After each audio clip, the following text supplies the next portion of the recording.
আপনারা জানেন জুলাই গণঅভ্যুত্থানে তরুণরাই এই গণঅভ্যুত্থানের চালিকা শক্তি ছিল এবং গণঅভ্যুত্থান পরবর্তী বাংলাদেশ বিনির্মাণে এখন পর্যন্ত সবচেয়ে বেশি অবদান রেখে যাচ্ছে তরুণরা। ফ্যাসিবাদী শক্তির আবার পুনরুত্থানের সকল ধরনের ষড়যন্ত্রকে নস্যাৎ করার জন্য তরুণরা এখনো সচেষ্ট আছে এবং এই তরুণরা সচেষ্ট থাকলেই বাংলাদেশ আর কখনো পথ হারাবে না বলে আমরা বিশ্বাস করি। আপনারা দেখেছেন গতকাল আমরা সেই আয়নাঘর, যে আয়নাঘর নিয়ে আমরা নানা ধরনের রহস্য, নানা ধরনের কথা শুনতাম, সেটা সর্বশেষ আমরা নিজেরা ভিজিট করে সেখানকার বাস্তবতা দেখার সুযোগ পেয়েছি এবং বিশ্ববাসীকে দেখানোর সুযোগ পেয়েছি।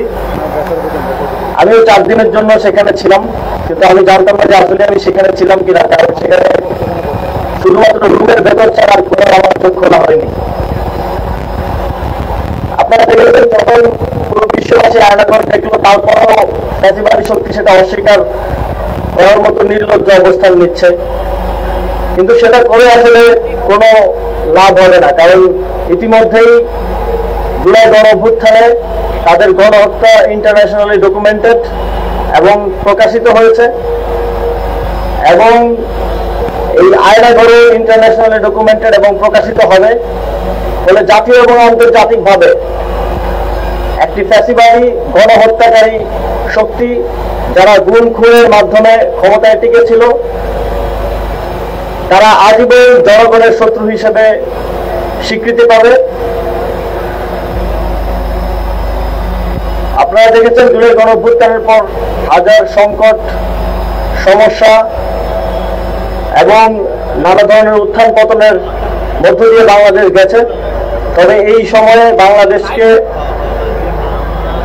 বাংলাদেশের সঠিক পথে থাকা এবং আজকের অবস্থানে আসার পেছনে আমাদের সকলের ঐক্য একটা গুরুত্বপূর্ণ ভূমিকা পালন করেছে এবং আমি বিশ্বাস করি এই ঐক্যের শক্তিতেই আমরা যেই নতুন বাংলাদেশ গড়ার স্বপ্ন দেখছি সেই স্বপ্ন বাস্তবায়ন সম্ভব।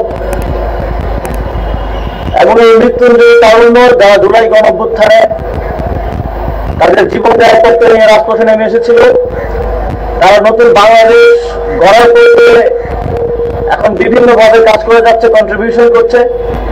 এই তারুণ্য যতদিন সঠিক পথে থাকবে আমরা একটি আদর্শ বাংলাদেশ গড়ার ক্ষেত্রে আশাবাদী এবং এদেশের জনগণ দীর্ঘমেয়াদী এই গণঅভ্যুত্থানের সুফল ভোগ করতে পারবে বলে বিশ্বাস করি। সর্বোপরি তারুণ্যের উৎসবকে সফল করার জন্য, তারুণ্যের উৎসব ঢাকা বিশ্ববিদ্যালয় পর্বকে সফল করার জন্য আপনারা যারা অক্লান্ত পরিশ্রম করেছেন এবং করে যাচ্ছেন, সকলকে আবার ধন্যবাদ জানিয়ে আমি আমার বক্তব্য শেষ করছি।